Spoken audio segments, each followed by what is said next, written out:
তো একেবারে খুবই মানে মানে কি বলে কাণ্ডজ্ঞানহীন একটা সিদ্ধান্ত, এটা কোনোভাবে উচিত না। একটা প্রতীক একটা ভালো জায়গায় একটা স্মৃতি করা যেতে পারে। আপনি গণভবন এটা আপনি এটাকে কিভাবে করবেন? এটা শেখ হাসিনা ওখানে বসবাস করতে বলে ওইটাকে আপনি সিলেক্ট করলেন, এটা কি? এগুলো কোনো কারণ নেই, মানে কাণ্ডজ্ঞানহীন কিছু কর্মকাণ্ড করে গেছে ডক্টর মোহাম্মদ ইউনূস। এই যে তার সময় যেমন কবি নজরুলের ওখানে হাদিকে সম্মানিত করা, যেখানেই চাপ হয়েছে, যেখানে পোলাপানগুলো করছে, তার কাছে বলছে ঠিক মানে সে ক্ষমতায় থাকার জন্য সব কিছু করছে। পারলে ওই যে যদি চুপ্পুকে মেরে ফেলতে পারতো বা বের করে দেখা যেত, ওইটাও আর একটা জাদুঘর বানায় ফেলতো বঙ্গভবন। তার তো কোনো কাণ্ডজ্ঞান নেই, কারণ সে তো জানে আজ আছে কাল নেই, জাহান্নামে যাক বাংলাদেশ। কোনো পরিকল্পনা নেই, পরিকল্পনা ছাড়া একটা মবতন্ত্র তৈরি করে সেই মবের উপর ভিত্তি করে সেই সিদ্ধান্তগুলো নিয়েছে।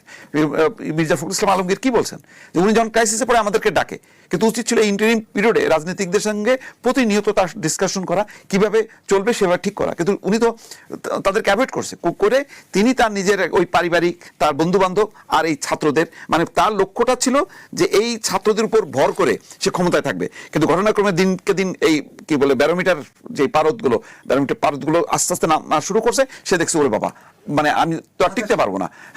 সেই কারণ আধা সেকেন্ড সেটা হলো সাখাওয়াত সাহেব বলেছে না যে আমরা যখন ক্যাবিনেট মিটিং করতাম সেখানে কোনোই আলোচনা হতো না, সব আলোচনা আগেই উনি ঠিক করে কি করছেন এটা বলে দিতেন, আলোচনাই করতেন না। আর এটা তো সরকারি জায়গা, সরকারি ভবন, প্রাইম মিনিস্টারের জন্য এলোকেটেড আছে। আপনি এটাকে ভেঙ্গে টেঙ্গে সব শেষ করে আপনি এখানে কি জাদুঘর, মাঠ কি জাদুঘর বানাবেন বলেন আমাকে?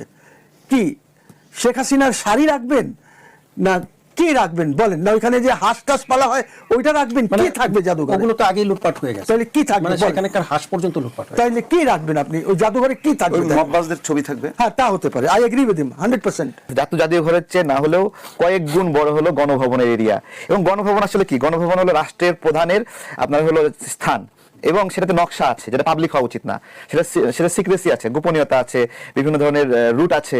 সেই জিনিসগুলো জনগণের জানা উচিত না, বা বিদেশি শক্তিদের জানা উচিত না। এটাকে পাবলিক করে দিয়ে আমাদের রাষ্ট্রের নিরাপত্তা ব্যবস্থাপনা কেমন রাষ্ট্রের প্রধানের সেটাকে এক্সপ্লোর করে দেওয়া হচ্ছে।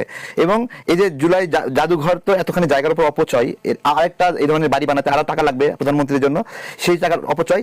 শুধু তাই না, তারা যেটা এজেন্ডা নিয়ে কাজ করেছিল যে মুক্তিযুদ্ধের যেরকম একটা স্মৃতি এবং আবয়ব, মানুষ যেরকম স্মৃতিসৌধে ফুল দেয়, শহীদ মিনারে ফুল দেয়, এই যে মানুষের চিন্তাগত একটা কেন্দ্রীভূত জায়গা, এই জায়গাটাকে তারা এই জায়গাটাকে ডিস্ট্রয় করে স্মৃতি জাদুঘর হলো একটা বাড়ির মধ্যে সেগুন বাগিচা একটা ছোট, আর এটা নিয়ে বিশাল একটা মানে অবকাঠামোর মধ্যে। আমি একটু বলি, মুক্তিযুদ্ধকে কেন্দ্র করে যেরকম মানুষ শ্রদ্ধা এবং ভক্তি প্রদর্শন করে, আমাদের ভাষা আন্দোলন, তারা চাচ্ছে যে এইটাকে রিপ্লেস করে প্রত্যেক জেলায় জেলায় জুলাই খুঁটি বানিয়ে দিয়েছে, জুলাই জাদুঘর বানিয়ে দিয়েছে। মানুষ এখন থেকে ওই স্মৃতিসৌধে ফুল দেওয়ার পরিবর্তে এই খুঁটি দিয়ে ফুল দিবে, ঠিক আছে?